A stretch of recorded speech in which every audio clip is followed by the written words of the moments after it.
I already came up with the name for this episode. Nice. Puddle of Tomm. Puddle of Tomm. But with two M's. Yeah, because Puddle of Mud is spelled with two D's. Oh, baby. Ooh. You know me. Deep. Puddle deep like a puddle. Deep like a puddle. Okay. Hello and welcome to Shuffle episode 4. Before I begin, I would like to remind you to please listen to the 5 songs that we will be discussing in this week's episode. Links to Spotify and YouTube accounts containing... I just messed that up. Links to Spotify and YouTube playlists are contained in the description for this episode. Check them out, listen to them either before, after, or during the listening to of this episode. This week we are joined yet again by special guest, as he likes to be called, Dominic Manthey. That's right. Welcome. Thank you for having me. Yeah, you're very... Thanks for calling me back. Well, you know, we need a special guest, and you do go by special guest. Indeed. Yeah. And I'd also like to announce that we have officially gone 4 episodes without an ICP incident. Thank God. Thank God. And actually, in our next segment, Insane Clown Posse News... Oh, just this past week, Insane Clown Posse was scheduled to play at the North Park Observatory in San Diego, California. Wow. Now, big venue. That's huge for them. It is. I was happy for them. Now, they are known for spraying and dumping copious amounts of Faygo soda on themselves and the audience during the performance. They actually have a caveat in their contract stating that the venue needs to allow the entire surface of the inside of the venue to be coated in Faygo. Wow. To avoid lawsuits for themselves. The North Park Observatory, I guess, overlooked this caveat, signed them, and then went back and saw it. And right before the day of they were going to play, they said, hey, you can't dump copious amounts of Faygo soda all over the venue. We want to keep it clean. And then they said, well, you either let us do it or the show's off. And they said, well, we're not going to let you do it. So the show got canceled. It got canceled. Yeah. I learned that they dump, on average, about 15 gallons of Faygo soda per concert night. And when they travel on tour, they actually have a separate semi just full of the soda for dumping on the audience. Are they officially sponsored by Faygo? I think it's pretty unofficial. Yeah. I guess. And I guess it's also been found out that one of the most expensive concerts you can go to is an Insane Clown Posse concert, because as well as the price of the ticket, you usually have to buy a new cell phone because it's ruined from all the soda that gets covered with. True. Man, I wouldn't even think of that. Wait, so the concert was canceled? Completely canceled. But I'd like to think like a bunch of fans came regardless and just sprayed the shit out of everything with Faygo soda, right? Yeah, just to protest. I actually... Have you ever been to the First Avenue in Minneapolis? Yeah. And have you ever been to the 7th Street entry? It's connected to First Avenue. It's a small side room where they hold smaller concerts. I was seeing Health there one night. Yeah. And Insane Clown Posse was playing at First Avenue next door. They got the bigger venue. Damn. Yes, they did. It was a crazy night. There were drunk juggalos everywhere. And the sidewalk on the entire block stretching both ways in front of First Avenue was sticky with Faygo soda. Wow. They were standing outside of the thing, just people, instead of drinking it, they're just dumping it on their heads. What is the mentality? I mean, someone who was a recovering ICP fanatic, right?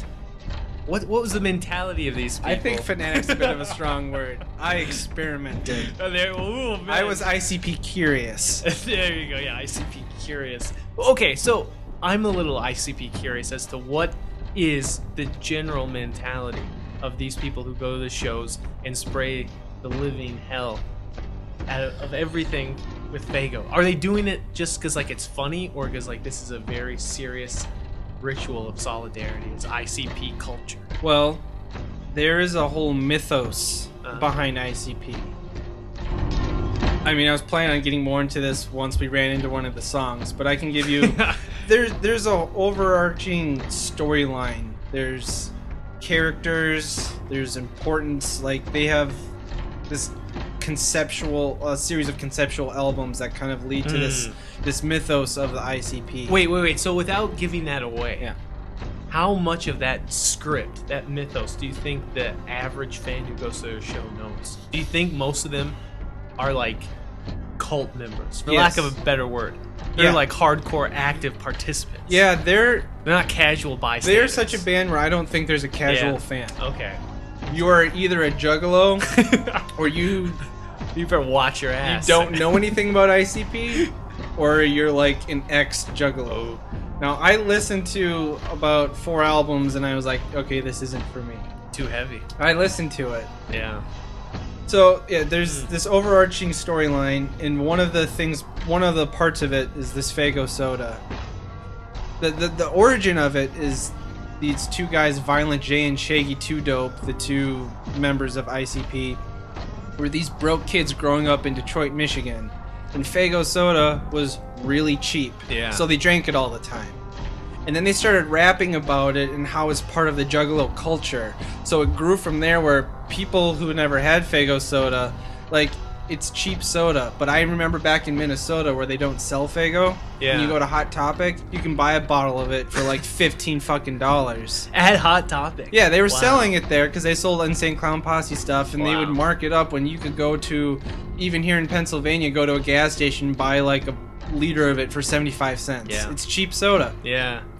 And I think it's, it's spectacle. It probably started out with them like giving away soda at concerts, and then it got spilt, and it's kind of grew into this thing like at a Guar concert where you get covered in fake blood. They spray the audience with Faygo. It's just like, people don't think about it. It's just part of it now. Yeah. All right, so that ends our Insane Clown Posse News Corner.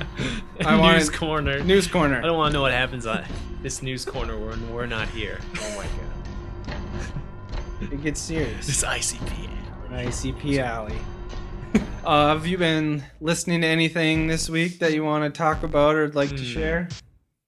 Well, besides just the standard Creed and Paul McCartney Wings, of course, which goes without saying. Well, and you're starting to build the Dominic mythos now. Exactly. Just me with some Faygo. Actually, Mr. Pibb, all extra. What's the Mr. Pibb? There's like a Mr. Pibb Extreme Caffeine. There was. I think it was called Extra. That sounds familiar. That's Mr. Pibb Extra. You got Paul McCartney Wings album, boom, and you get a little bit of Creed in the background. It's kind of ambient. All music. while you're worshiping at your Scientology church. Exactly. Bada bing, bada boom. That's my life. No, what have I actually been listening to? I hope I didn't mention this like the first or second week. If that's the case, then this is just an extra endorsement. But Tame Impala, the Australian psychedelic rock band, their newest album, Currents, is fantastic. It's a fantastic album. I believe you and I talked about this off mic. Yeah. Yeah. Okay, this was off the record. Well, on the record, fantastic album. They're kind of famous for being the kind of modern or neo psychedelic rock, and some of their hardcore fans, if there's really any out there, apparently online there are, they were a bit upset that this album had very minimal guitar. It was not guitar driven, but it was more kind of dance music. It was very electric. It's very electric, and to me, it's a little bit. It's very comparable to Daft Punk, but I mean, it's stupid to have to pick. Did you like Daft Punk's album more than this one? But this one I like a little bit more. It's electronic dance, but it still has that sort of psychedelic rock mentality. Are you referring to Random Access Memories? Yeah, okay. Exactly. Yeah. Even though it has your favorite Panda Bear on it? I know, it has Panda Bear on it too. But yeah, Tame Impala Currents is just fantastic. It's genius. It's a genius album. And it's an album, theoretically, if one were inclined to dance, I've never tried it myself, you could do it to the album. Or if you want to just curl up in the dark, put your headphones in, listen to it. Would you say that Tame Impala is doing it right on this album? I would say that. They're absolutely doing it right. There's like Daft Punk fans just raging right now. Of all the millions of listeners that we have. Take that back! I mean, Daft Punk, I respect them. I like their stuff. Tame Impala Currents, you would love that too if you like that. I haven't checked out this Tame Impala album, but I will say Awesome album artwork. It's great. Awesome album artwork. It's great. Psychedelic, right? Yeah. Blow your mind. I'm staring at that for 2 days straight. Oh. See Jesus' face and bread. It's almost as great as the Human Clay album artwork. Oh yeah, almost. It's We're working almost on as good as that shitty CGI Clayman bursting out of the earth. We're working on getting the copyright for that, so we can make that the cover art to Shuffle. Yeah, to Shuffle. We're working on it, folks. Just stay Scott with Stapp, us. he wants us to. We're asking $30. He's asking $35. That's a tough bargain. I know he needs the money.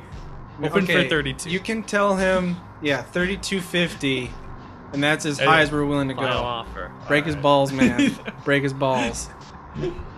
I've been listening to a couple albums this week, and I realized something about myself with this.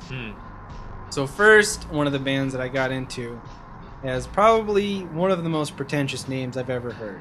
Really? They're called The World is a Beautiful Place, and I Am No Longer Afraid to Die. Wow. They are, basically, I'm better than you. Yes. They are, yeah. They're from Connecticut.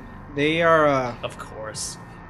They kind of mix. Okay, first of all, there's this emo revivalist movement happening right now, where there's these bands that are coming forward that are trying to call themselves emo, put out emo music. Nice. But, Reclaim it. Yes, and they're definitely changing it a bit. Like there's another band I've kind of gotten into. They're called Tiny Moving Parts, and they're from Minnesota. Yeah, I'm familiar with them a little. They're bit. combining emo and math rock, so like highly technical guitaring. Yeah. This band is kind of putting emo with post-rock music. And another band I've gotten into recently is it's a band called Deaf Heaven. They're a black metal band from California, I believe. Yeah. And they mix black metal with post-rock. Now I've realized that you could probably take any genre and mix it with post-rock, and I'll probably say that I like it. I do. You're a post-rock man. I guess so. Because, like, I like emo music, I like black metal, but you add post-rock to it, and I love it. Yeah. It goes from like to love. It's something... The thing I realized about myself is I think the music I listened to in middle school ruined me, or made me better, however you want to look at it. Because I grew up listening to nu metal, like Korn and Limp Bizkit and System of a Down. And we're talking nu metal, like NU metal. Yes. So... they are infamous for these like build ups to these crescendos, like where it gets really quiet and then it explodes, and it's like all about that big drop, which is also why I think I like Skrillex's music. I was gonna say dubstep. And post rock, it's usually like this bell curve shape. It starts off quiet, it crescendos and explodes, and ends up all quiet, and it's yeah. So if you're into black metal, emo music, or post rock, I recommend checking out Deaf Heaven and The World is a Beautiful Place, and I Am No Longer Afraid to Die. Very nice. Yeah, very nice. Post-rockman. That's me. Post-rockman. That's the layman term for us. Yeah, I'm a post-rockman. All right, let's move on to our first song, which is Last Day of Summer by The Cure, off of their 2000 album, Blood Flowers. The Cure are a goth rock band, new wave-ish kind of too, from Crawley, West Sussex, England. They've been active since 1976, and I'm a huge fan of them. Okay. Obviously you guys can't see it, but I have a picture of me dressed up as Robert Smith from The Cure pulled hanging up on here. his wall, actually. It's right framed, there. Yep. and it's right here hanging on his wall. Looks at it every day. Yeah, I look at it, shed one little tear, and go on with my morning. I actually thought that was a picture of him as a young man. Yeah. Wow. But it's you. I'll post that on one of the social networks associated with this podcast, so you guys can check it out. So yeah, I think Robert Smith, he's one of my favorite musicians. Did you dress like that every day during junior high? No, actually, that was for a one-act play I was in. Okay. But I was totally inspired by his look of the teased long hair, smeared makeup. It's iconic. Yeah. Yeah, really. He's collaborated with many bands which I respect. Crystal Castles, Blink-182, Smashing Pumpkins. back in middle school days, Korn. Neil, He collaborated with Korn? yes, on Wow. Korn's Unplugged, like MTV Unplugged sessions. They pulled the old... The entire band of The Cure and the entire band of Korn mashed 2 of their songs together and performed it. Wow. Was it good? It was all right. It was kind of weird because, first of all, it was an unplugged concert, so it was very acoustic. Yeah. Which kind of fell into The Cure's wheelhouse more so. I would think so. And, Robert Smith and his iconic vocals juxtaposed with Jonathan Davis's like... Yeah. It kind of took you a little bit out of the moment. Yeah. But it wasn't that bad, actually. I will say.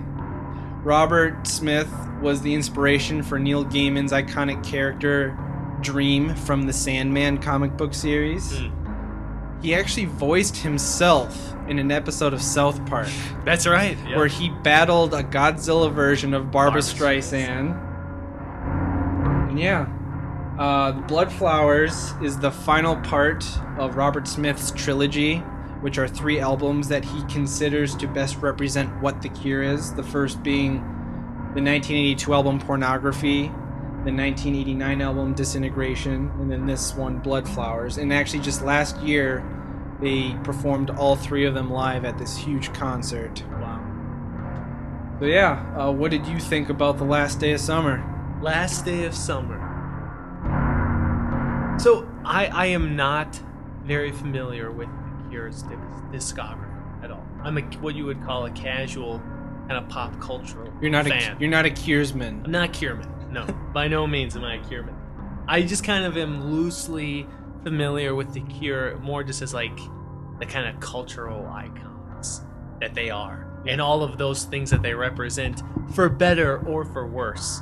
So whenever I think of The Cure, first it's like I gotta get through a layer of Tim Burton, and I'm not sure why. Similar haircuts. Yeah, similar, exactly. So, and then I gotta get through a layer of kind of what my prejudices are about the goth rock genre, which I'm not even entirely sure what it is. But when you just get down to it, all the music from The Cure that I've heard, I like. I respect the music, and maybe this is a very like hipster or just really stupid hang up, but there's something about English rock that I just have a hard time fully immersing myself into.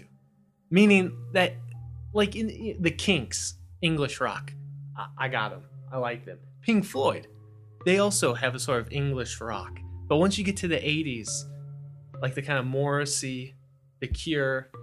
Was Joy Division English? They were. And I like Joy Division too, but there's something about, and again, this sounds very hipster. I'm the first one to acknowledge it. But there's something about the kind of restrained, kind of almost respectable sound in the guitars. And maybe I'm just generalizing from this song. But when I think of The Cure, I still think of that kind of British rock tradition that in the 80s I just have not yet gotten into.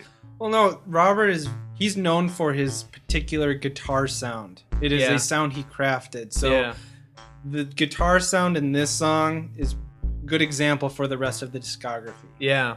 And actually, quickly going back, even though they're labeled as goth rock, he doesn't like being called that, which is no surprise. A lot of time bands are infamous for saying, I'm not the genre that everyone thinks I am. Yeah. So, I thought that was funny. I mean... Do you think he is goth? What is goth rock? He's totally goth rock. Okay, first of all... I don't think of anyone else I think of goth rock. He's been on record saying, like, I don't know why everyone thinks I'm so sad all the time. I'm really not. I just happen to write when I'm sad. Well, all we know is your music, and your music is fucking sad. Yeah. And if you look at yourself, you look like you're depressed. Like, you are actively trying to look depressed. You wear, like, these baggy, half-buttoned-up shirts. You have smeared makeup on your face. Your hair looks like you touched an electric socket with a fork. You look depressed, and it's nothing bad. Like a lot of people, it means a lot to them. It helps them relate. I don't know why you need to be on your high horse about it. Yeah, because it is. I mean, I can't think of another band off the top of my head that's goth rock. So if he's not goth rock, well, people say like the big 3 British goth rock bands: The Cure, Bauhaus, Joy Division. Okay, Joy Division. He killed himself, so Yeah, so so that's how that turned out. joyful. No, I mean, I like... If I was forced to compare The Cure to the Smashing Pumpkins, which may be a totally false comparison, maybe it's totally unfair, I don't think so. but I just kind of prefer Smashing Pumpkins over The Cure. And maybe it's just kind of more like angry angst with the Smashing Pumpkins. And again, maybe I'm generalizing from this song, which is more just kind of forlorn, again, a sort of a bit restrained, although you feel the existential angst, and I appreciate it. It's a well-crafted song, but I kind of like the Smashing Pumpkins, where it's almost more, maybe a little bit more emo angsty, with that sort of American rock vibe. Yeah, Billy Corgan definitely gets mad. Yeah. Whereas it doesn't feel like Robert Smith has much of a pulse sometimes. Yeah. But that's my own bias. There are some songs later on in the Cure's discography where they get a little louder, a little angrier, but mostly they kind of stay in like the I'm too sad to be angry realm of things. Yeah, kind of introspective. I tried to figure out what the song was about in particular. I had like 3 interpretations, and I'm not quite sure which one it is. I think the easy one to go to is to say that he's comparing the last day of the summer to like a lost loved one. Yeah. Like, I didn't appreciate you before you left. But the lyrics didn't exactly like go with that, I feel. I feel like it's more about him getting old and like life's gone by and he didn't realize it till now. Yeah. Or it's just like in general talking about the feeling of not appreciating something before it's gone, which those two first interpretations could easily be at the same time. See, that's funny because I thought he was just talking about the end of summer. The literal end of summer. Yeah, summer was over. I guess I didn't even think about that. I looked past that because of course it can't be that. I didn't even register with maybe I'm overinterpreting it here, but I thought the last day of summer was cold, and that's always a bummer. When the last day of summer is cold, it's like you got cheated out of the last day. That's true. No, I'm kidding. I think you're right. I think it could be. No, I think maybe we're being presumptuous by assuming that he's deeper like that. I do think that the sound of the instrumentation literally sounds like the last day of summer. Yeah. There's this weird happiness and sadness. Like, it's still warm now, but you realize it's coming to an end. Like, I don't know. I can't even describe how they did it, but it sounds like the feeling of, oh, it's the last day of summer. Yeah. Very bittersweet kind of end of an era. And yeah, it waxes kind of nostalgic, romantic, which, I don't know, I feel like The Cure is a band that I respect the craft of their music, but I just don't quite, this doesn't quite get my motor running, but I feel like maybe when I'm older, and I can really relate to the lyrics. When you're sadder. When I'm more mature. When life is beating you down more. Exactly, it's just totally beat me down. Scientology's blackmailed me, kicked me out. I'm gonna pop on The Cure one day. You lost all your Creed CDs. Exactly. Which, but in all honesty, I do mean that as a compliment. The Cure, I'm not really into them now, but they're one of the bands I acknowledge I could get into at some point. You will at some point. Yeah. I also, as I was listening to it, I wondered what this song sounded like to someone who's not that familiar with Robert Smith. Yeah. Because I'm very familiar with his voice, and I was thinking, like, people who listen to this probably think it sounds a lot sadder than it actually is. Because he literally sounds like he's crying while he's singing this song. But that's how he always sounds. That's his voice. So I'm wondering if maybe it comes across as a lot more depressing to someone who's not that familiar. See, I think I think I've probably only knowingly heard like 5 Cure songs. Like, it's small sample size. And each time it just strikes me as this is very sad music. It is very sad. It is. But I feel like, if I probably listened to a lot, I would kind of pick up on different registers and degrees of sadness. Or, even better, I would become desensitized to the emotion altogether. I would never feel sad. And that's the dream. Yeah. the British dream. The British dream. The There is a uniquely British style of like sad music. Well, yeah, because it's not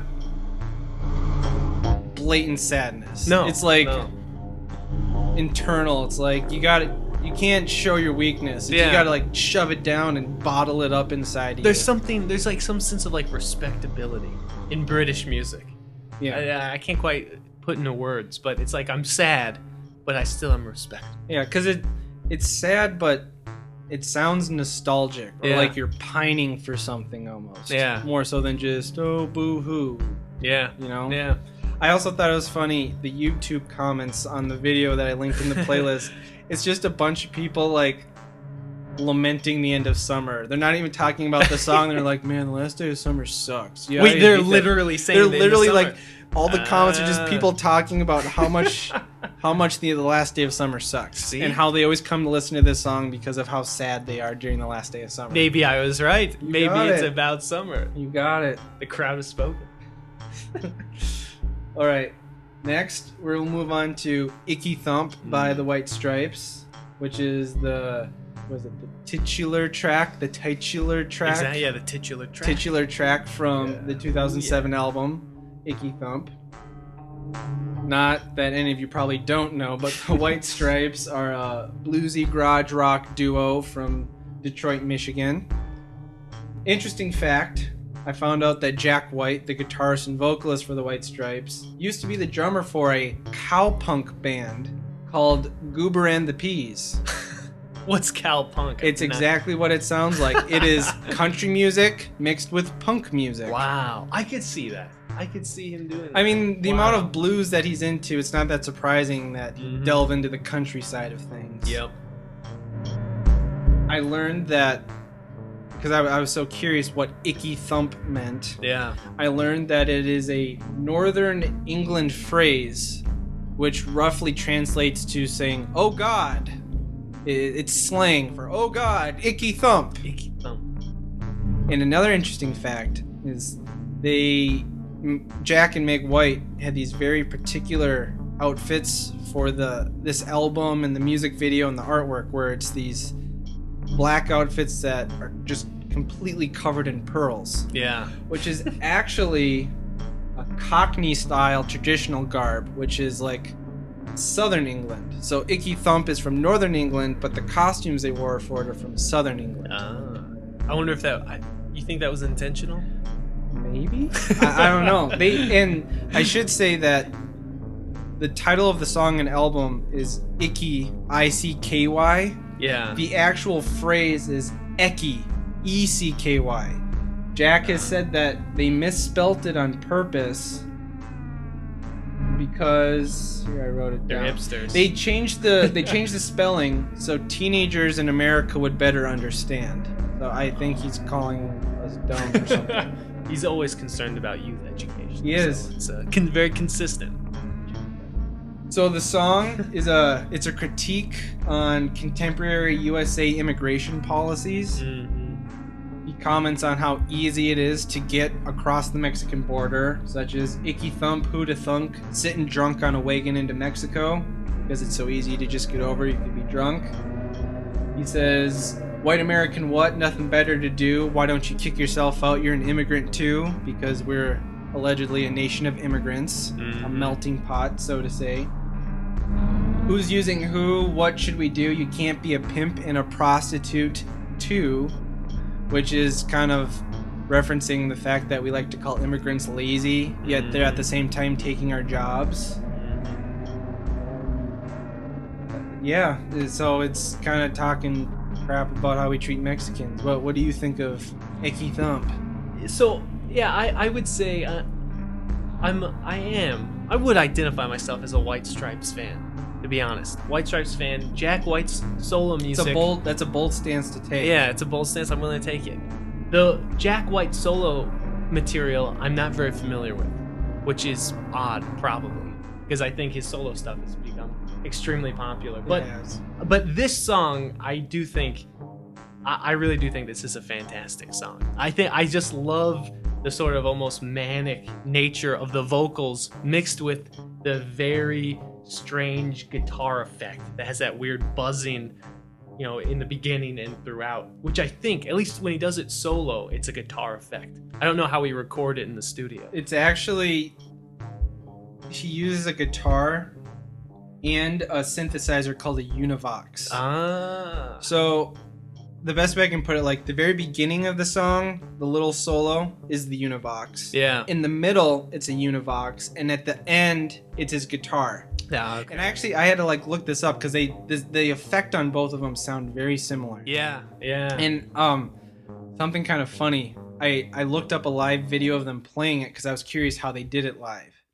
Jack tries to play the guitar and the Univox at the same time. Yeah, that's what I've seen. Now, if you know the song, it kind of like I don't know music that well. So many bars it goes dun with a guitar, and then it's dun dun dun dun dun dun dun, and during between the dun-nas, he's doing his little Univox solo. Yeah. So like he would be manically trying to play the solo, and then he'd have to stop in the middle of playing the thing to go to his guitar to go dun-na-na, and then he'd go back to the thing, and he just looks, that's right. he Yeah, looks that's right. so stressed out. Yeah.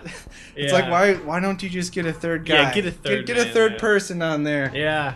No, I love the energy of this song, and I love this sort of almost demented sounding guitar noise. And the vocals, I think that sound effect mixed with his typically manic sounding vocals work really well together. And then the fact that periodically you can actually hear lyrics that are very clever, that makes it, for me, that's like a completely satisfying song. That makes it perfect. Is the song totally political? Yeah, kind of, but is it also sort of just like a rock romp song? Yeah. Well, and there is a story being told. It's this weird mix. Kind of, there's actually there's two verses which seem completely independent of the rest of it. Yeah. The whole song is just the story about him getting drunk, going to Mexico, finding this woman. Yep. They supposedly sleep together, and then he wakes up in the morning with himself handcuffed to the bed and his wallet's missing. He eventually smashes it with a rock and then stumbles out of Mexico and then claims, I gotta take better care of myself. Yeah. And sprinkled throughout there are these political statements about, in the music video, they're building this Great Wall of Mexico along the Texas border, and so it is still a clever narrative. Yeah, and I mean, I don't know, it's a really, I mean, I'm a huge fan of this song. I think it's a great mix of almost sleazy sounding lyrics and then just totally manic sounds where his voice is almost just an instrument. You don't even know what he's saying, and then you actually hear wow, you can't be a pimp and a prostitute too. I didn't know he was capable of that kind of. I remember this was my senior year of high school when the song came out, and when I heard that song, white America, nothing better to do, why don't you kick yourself out? You're an immigrant too. I'm just like, fuck yeah, fuck yeah, kick yourself out, America. I'm gonna kick myself out. Screw us, we suck. No, it's great. I think it's a really great song. I mean, most of the things I wrote were just an overall kick-ass song. Yeah. This song is just kick-ass. It's awesome. Yeah. And his vocal delivery, he's yelling, but he's not, and it's really hard to sing along with if you ever try, because and he can do it live. In that live video, he can, I don't know. Yeah. He's a talented ass man. Yeah. He himself almost begs a whole nother conversation. Jack White, the icon, because I've tried to figure out, I love the White Stripes. Why have I never listened to his solo stuff? Lazaretto. I've heard it's great. Or Blunderbuss. Yeah, never really listened to it. Dead Weather. Raconteurs. I just know one or two of their songs, but I just feel like there's a sort of archetype of the douchey guitarist, and he straddles that line sometimes. And so for maybe, again, entirely hipster reasons, I find myself not drawn to his solo stuff. Because think of it, Jimmy Page, Keith Richards, these are all people he loves. Van Halen. They're douchey guitarists. They're douchey guitarists. They're all douchebags. They're great, talented. John Mayer. See, now we're getting even closer to the ultimate douchey guitarist, and I feel like he straddles that line sometimes. when he was in the White Stripes, he didn't come to the forefront as much. Now that he's solo, hard time reconciling. And actually, going back to our first segment, he produced a song with Insane Clown Posse. No. Not even kidding you. What? It's like almost an ICP that we just had. No. It was back Wow. probably 4 or 5 years ago. He helped make the beat and produced and put out a single on Third Man Records by Insane Clown Posse. Wow. Yep. Wow, Jack. He kind of framed it as, I don't want to burn bridges or shut doors. I'm open to experimenting. He just wants to try stuff, is what he said. Wow. Are they from Detroit, too? Yeah, they are. Okay. They're all from Detroit. Then I can cut him a little slack. The Detroit connection. There. Yep. What a great song. It is a great song. All right. Oh boy. Okay.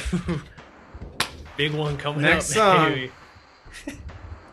Drift ampersand Die, aka Drift and Die by Puddle of Mud. Off the 2001 album Come Clean. Puddle of Mud are a post-grunge band from Kansas City, Missouri. Nice.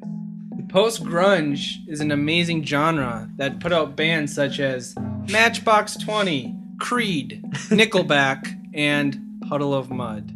So we can thank post-grunge for a lot of quality audio tunes. It's a poor genre. Okay, this is how I want to start out talking about this song. I was on the website, songmeanings.com, looking up this song, and I noticed there was a bit of an argument stirring in the comments of this song's thread. So, user Locust stated, Mud is a no-talent band that was just created for teeny boppers to bandwagon on so they can say they relate to the songs and that they're capable of feeling angst. Wow. To which, Tim Couch 2, what happened to Tim Couch 1 is my question. Yeah, that's very The suspicious. hero stepped in to defend Puddle of Mud, saying, this is an awesome song. And I think that it actually ranks better than the first two songs, Control and Blurry. This song is an awesome. A locust is gay.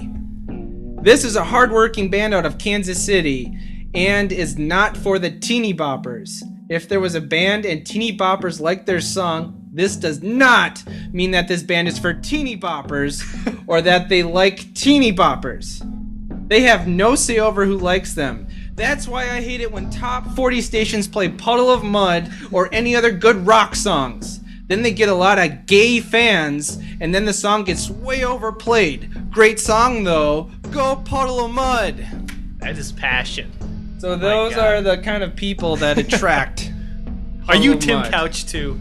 You read that with so much conviction. I'm Tim Couch 1, and I'm really mad at Tim Couch there you 2 go. for stepping on my territory. Yes, bogarting my identity there. Wow, that's passion. That is The passion. name Puddle of Mud has a very interesting, deep, philosophical background.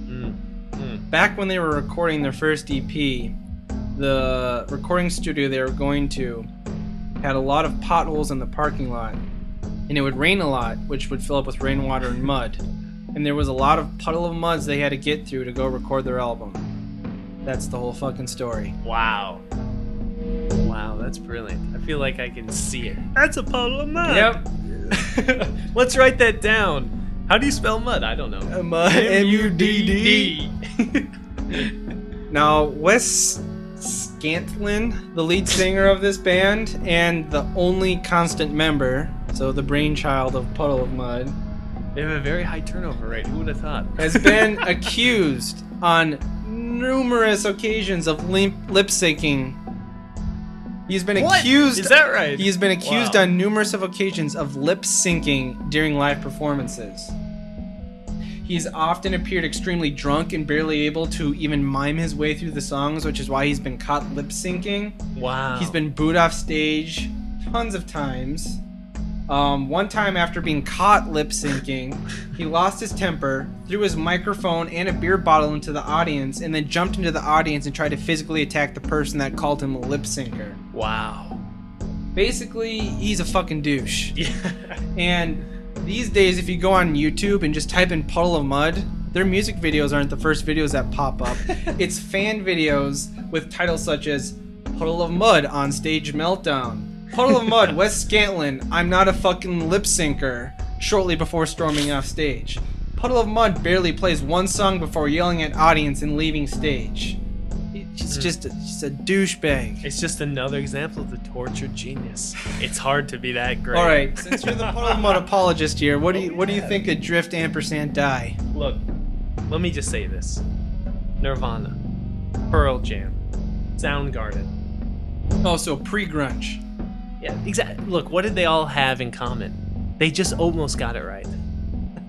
Then you got Puddle of Mud, and they perfected it. And people hold it against them. And I don't know why. You know, this is what the dream was. They fulfilled the dream. People are going to hold it against them. On them. You know, I gave you a second chance. I gave you a second chance after that Creed stuff. And this is how you thank me? It's just good. You can't deny it, dude. Drift and Die. Most bands would have gone with Drift or Die. Not Puddle of Mud. No. They're looking this straight on, dead in the eyes. It's Drift and Die. You're not closing any doors. Nope. They're bringing in both the drifters and the dead people. Exactly, dude. They keep it real. They're not afraid to say it how it is, and he's a torture. He's like Brian Wilson from Beach Boys. He's tortured. Yeah, can't wait till the documentary comes out about him. Man, I have no idea what this song's about either. I have no idea. It's just terrible. It's just it is terrible. The dumbest lyrics. I gotta admit, it's I read them over and over again. It's just him trying to sound like he cares about stuff. Is the best way I can put it. The music video begins with the band members sitting on a train, looking introspectively out the window. Deep. Juxtaposed with cuts of them having fun at other points of their life. Then all of a sudden, they're all on top of a helipad on a skyscraper, rocking out and finishing the song. Of course. And that's the end of the music video. Wow. I Now- respect you for watching Now, that. if only a gust of wind drifted in, blew them off the skyscraper, and then they died by splatting on the ground. No, I don't Drift mean and that. 'Cause die. now if they like die in a horrible plane crash, I'm gonna feel bad. But no, this song is horrible. It's horrible. It is terrible, and the amount to which there's the vocals and everything is so obviously ripping off like Alice in Chains, Pearl Jam, and that grunge sound.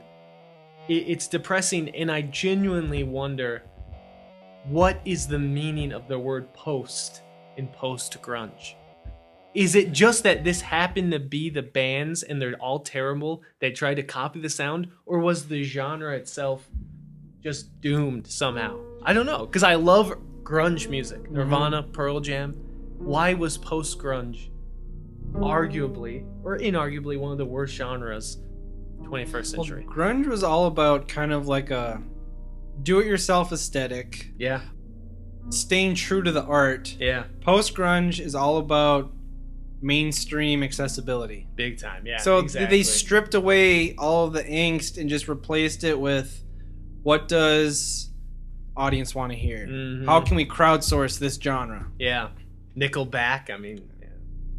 No, very true. It almost listening to this song almost made me think maybe the government did kill Kurt Cobain. Maybe they really did, and it just killed. They knew it would kill the genre, because when else have we ever had a musician so critically and commercially popular that was so derisive and irreverent toward the industry of music? I can hardly, maybe there's been some, but Kurt Cobain, he was so genuinely, he just hated being famous.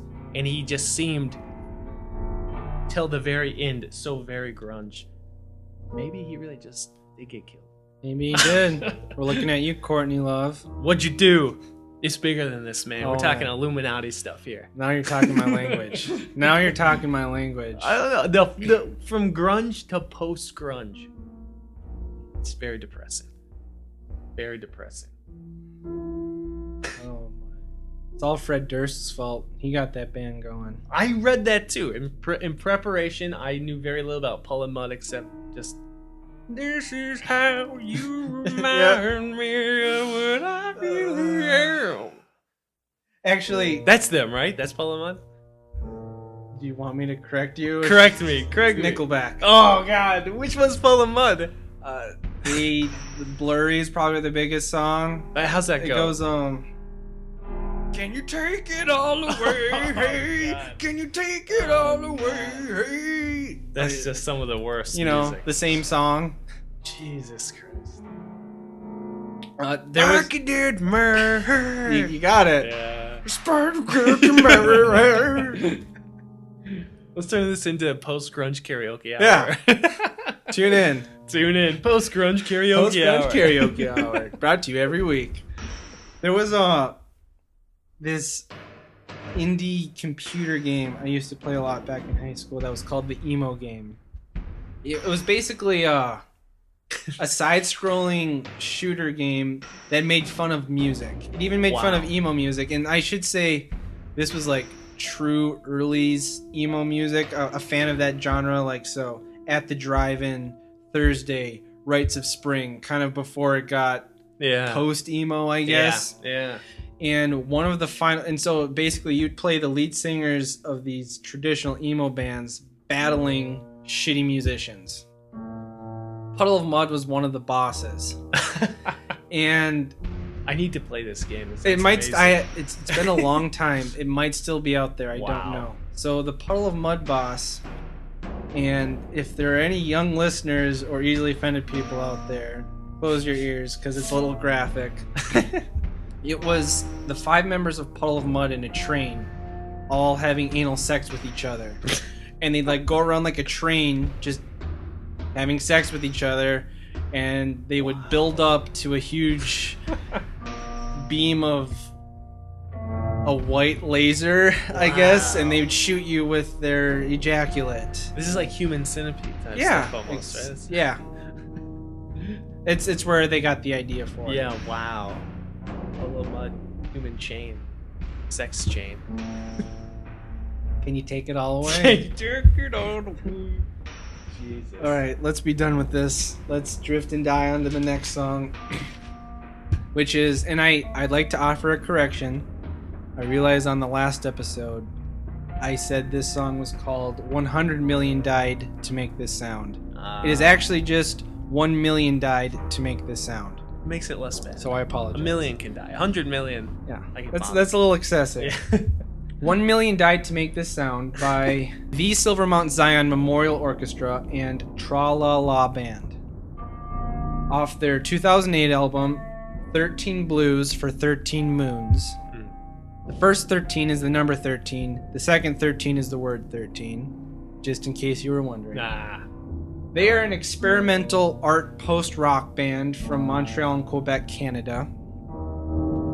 Though, similar to many bands we talk about, they don't like being classified as post-rock. What is the deal with that? Come on, just take the label. You can't label me, man. So the lead of the band, singer-guitarist Ephraim Minnock, is hesitant to use that term. He more so identifies with punk rock ethos and aesthetic. The band has stated that their sound is influenced by free jazz, community site singing, minimalism, and American folkways, while still being anchored to a punk rock take on neoclassical and modern music tropes. That doesn't sound punk to me. It sounds more post-punk. No. To side with the critics here. Yeah, no, yeah. I think it's more of like a punk mentality than an actual sound punk sound. Per se. Yeah, fair. Some people have been saying like it's like punk chamber music, which I can kind of hear that. Okay. Yeah. Silver Mount Zion was born out of post-rock gods, no pun intended. Godspeed, you Black Emperor. 3 of the core members of that band, after they took their first hiatus, went on to form this band, Silver Mount Zion. A Silver Mount Zion is the easiest way to refer to the band. With every album they put out, they change their name slightly to help reflect either the lineup or the sound the band is making. They were first a Silver Mount Zion, then they moved on to the Silver Mount Zion Memorial Orchestra and Tra-La-La Band. Then they moved on to the Silver Mount Zion Memorial Orchestra and Tra-La-La Band with choir. Wow. Then they went to the, as in Thee, Silver Mount Zion Memorial Orchestra and Tra-La-La Band. I wonder what that represented. I think it was actually 2 people leaving the band. Okay. They lost the choir. Then they dropped the Tra-La-La part and just went down to the Silver Mount Zion Memorial Orchestra. And then for one EP, they were the Silver Mountain Reveries, which was a very short transitional period in their band's life. Yeah. So, now that you have their pompous background story, what did you think of 1 Million Died to Make This Sound? Okay, I gotta say, just the very good description you just gave of the band almost sounded like it could have been like a cut deleted scene from This Is Spinal Tap. I got it. Hey, I don't blame you. It really, and don't blame you. That is my reaction to this song. I really liked this song a lot. I dug it. Me too. I really dug it. At the same time, at some points, I literally could have heard this song being in the movie This Is Spinal Tap. Especially when they just keep singing 100 million died to make this sound again and again and again. Yep. So I loved it and I dug it. I loved the sound. It almost sounded, the beginning was almost kind of like almost to me it would sound like late 60s, like hippie. They Like definitely weird have that shit. vibe. Yeah, and then it definitely had that post-punk sound that I thought was fantastic with strings, but it was a little long, and it got so long where you inevitably at some point go, why is it this long? And then I think, is it a little excessive? And is this This Is Spinal Tappy? And by the end, I was like, this is a tiny bit Spinal Tap-esque. That's fine. And actually, this is a shorter song out of their discography. Like Godspeed, they make these 20-30 minute long songs, and so does Silver Mountain Zion. But I will say they're kind of almost like orchestrated pieces where they're like movements and separate ideas. Yeah. This is kind of an anomaly in that it is one central idea for 14 minutes. Yeah. Which doesn't happen that often in their discography. There's usually kind of separate parts that sound drastically different. They themselves have described this song as methodically, I can't say that word. Methodically. There we go. Methodically framing walls of sound over a 4-on-the-floor punk dirge. Huh. Yeah. Which, I kind of get the dirge. It feels like they're mourning or lamenting something, but absolutely. Kind of all their music sounds like that. They're a very political and angsty band in that all of their songs are kind of an attack or comment on something socially or politically. Huh. Is the Zion a reference to the state of Israel? It's speculated. Yeah. The Ephraim Munich, the lead guy in the band, he is Jewish, though he says that the album or the band's name refers to a misheard song lyric, but he won't tell anyone what song it is. So I'm not sure. Yeah. I mean, it would make sense, the political turmoil in Israel, that it might be referencing something like that. But yeah, what I've read and what I've gathered, and this is all speculation, is that this song is basically calling out and dissing Pitchfork in music blogs. Really? Yes.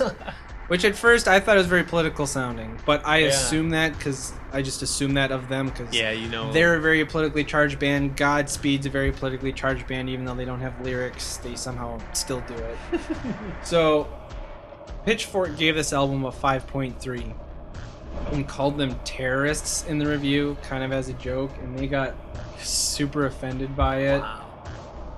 A line in the song is "Silkscreen that ye twits across thy internet," which is like poking fun at silkscreening indie bands. Like, I don't know. They don't get along with Pitchfork. Yeah. And I don't think it's strictly about that, because there's some pretty heavy political things in the song. Like, there's a point in time where they're just listing these acronyms ISP, NSA, CCTV, DOD, DOJ, DOC, which are like internet service providers, national security agencies, Department of Justice, Justice, American Israel Public Affairs Committee, MP3s, AOL. So it seems like they're kind of like reaching out and just trying to attack a lot of things at the same time. Yeah. And I don't know, I love this song. Yeah. But I agree, it can be a bit much. It's a beautiful song, and I love around like the 4-minute mark when it goes into kind of like hard post rock with string instruments. Oh, that is fantastic. That cello, dun dun dun dun dun. Like it's so awesome to hear such a booming stringed instrument. Yeah. I saw them live once.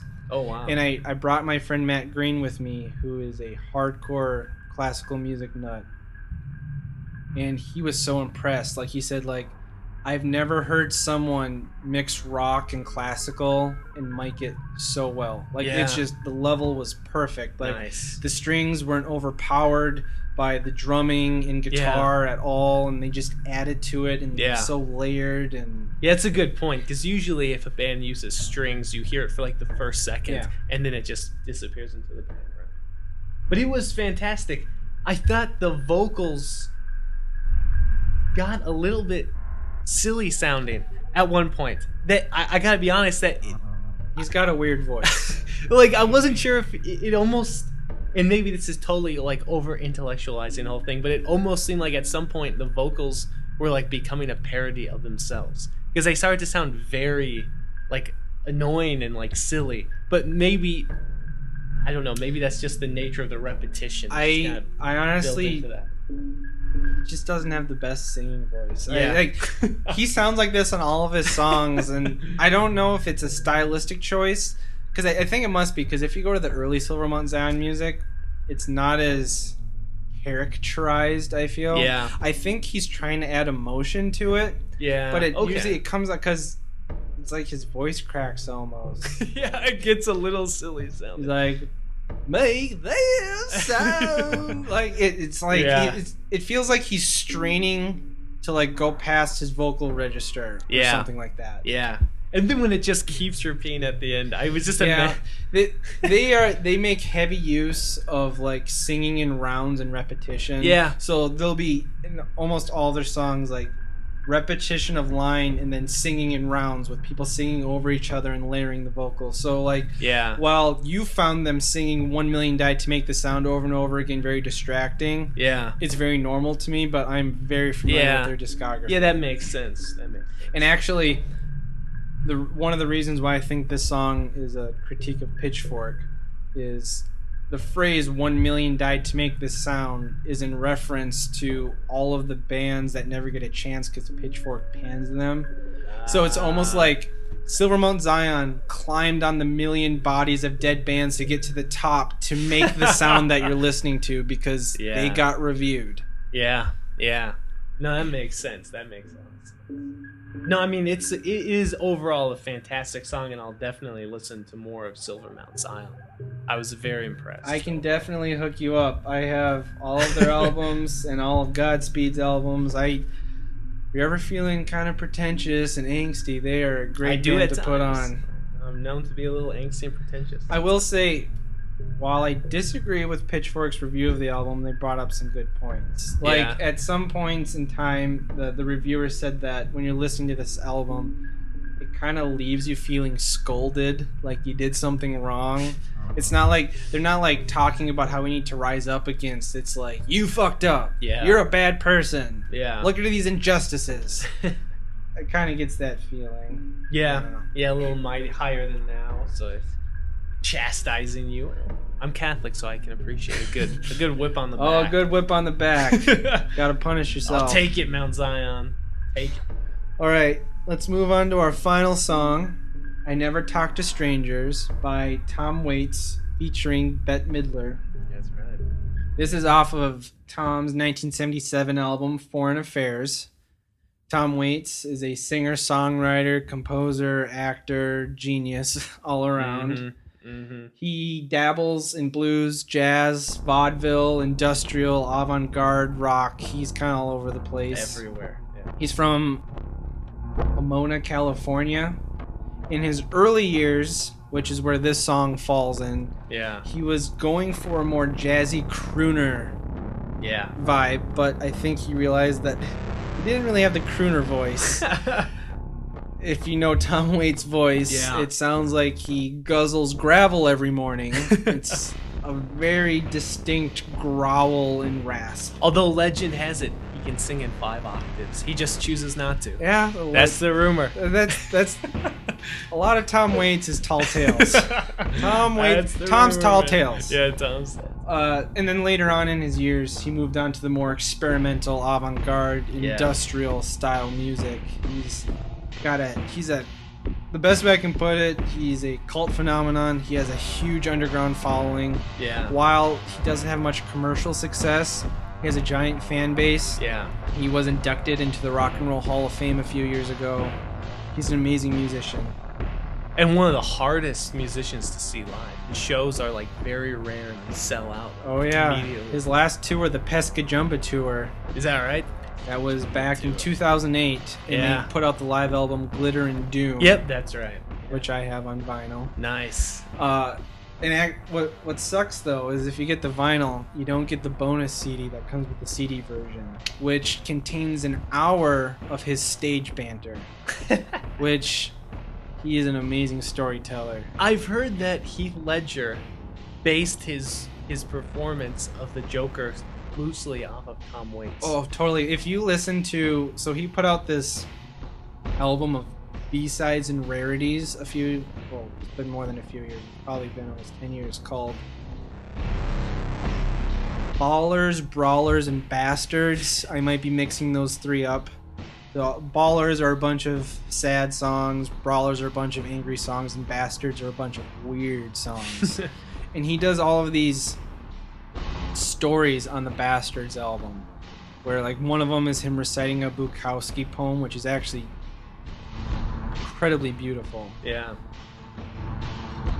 But he tells these other stories, and they're so twisted and demented, and the way that he performs these stories, you can totally hear Heath Ledger's Joker in there. Yeah, I completely can hear that. Yeah.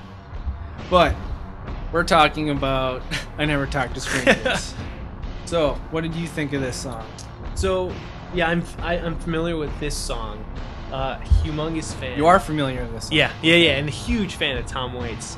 And this song, because he had done the album Nighthawks at the Diner before this. Yes, it was before. Which was kind of like similar, like jazz, cabaret, but almost like beat poet experimental, where he's like almost just like doing it almost like slam poetry into the microphone. And then this song is much more traditional, and I can't quite tell if it's a great intro into Tom Waits, because you get a sense of where he's kind of departing from throughout for most of his career. I feel like from that kind of jazzy cabaret feel, but at the same time, most of his discography sounds nothing like this. No. So it's almost not a good intro. But it's just a sort of, like all his songs, it's just a novelty. And I'm completely biased. I like it because it's just another... It's just Tom Waits. It's another novelty. Yep. He's totally immersed himself in a genre, and it's weird as hell, but it's beautiful. I guess it was kind of made...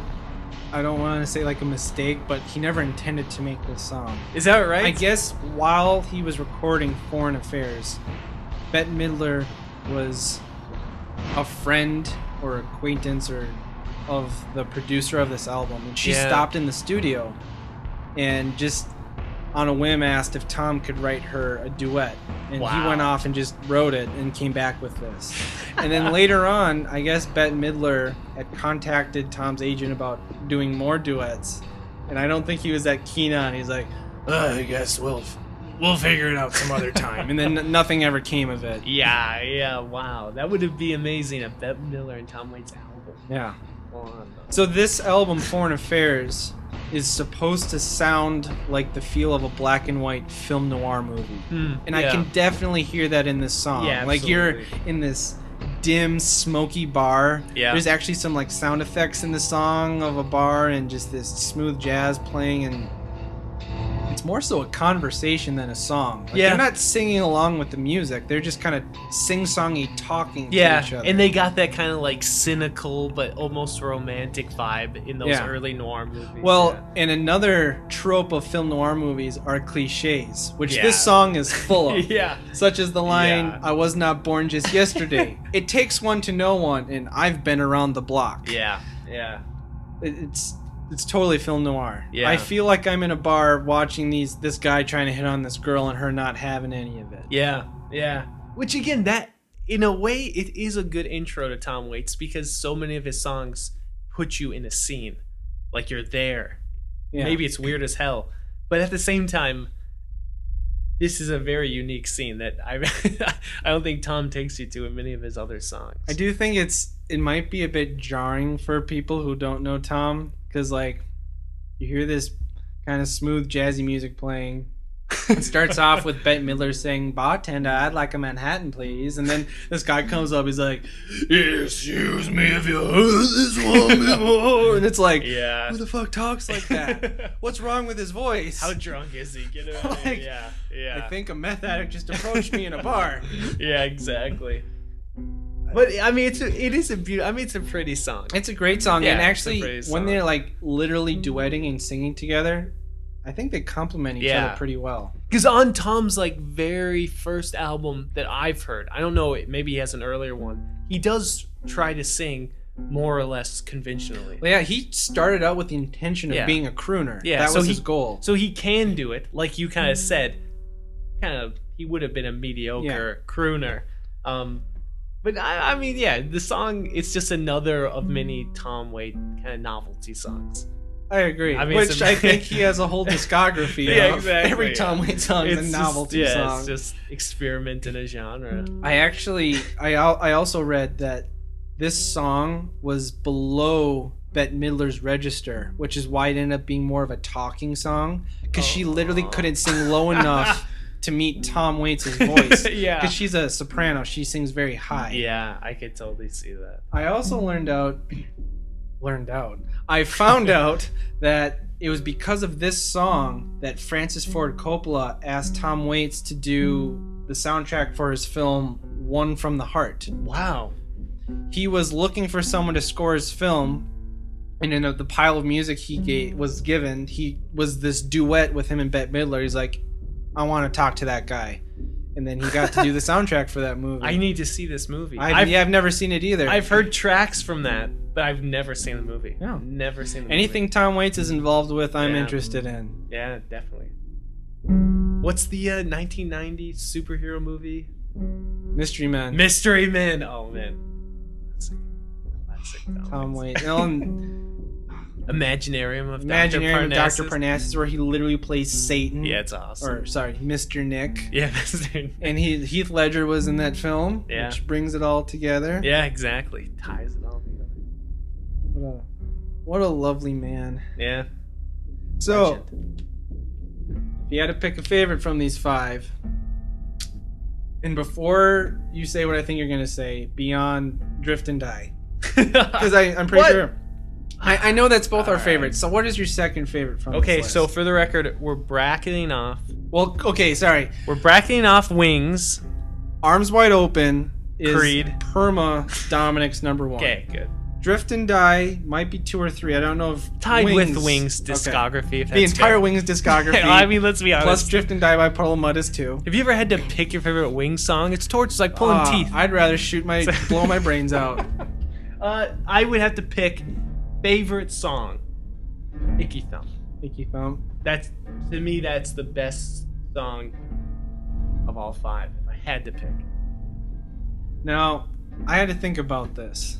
So, the wannabe depressed, emo, hot topic kid in me wants to say The Cure. You gotta pick The Cure. The philosophy major, early college career Jared wants to go with a Silver Mountain Zion. Intellectual Jared. Yeah.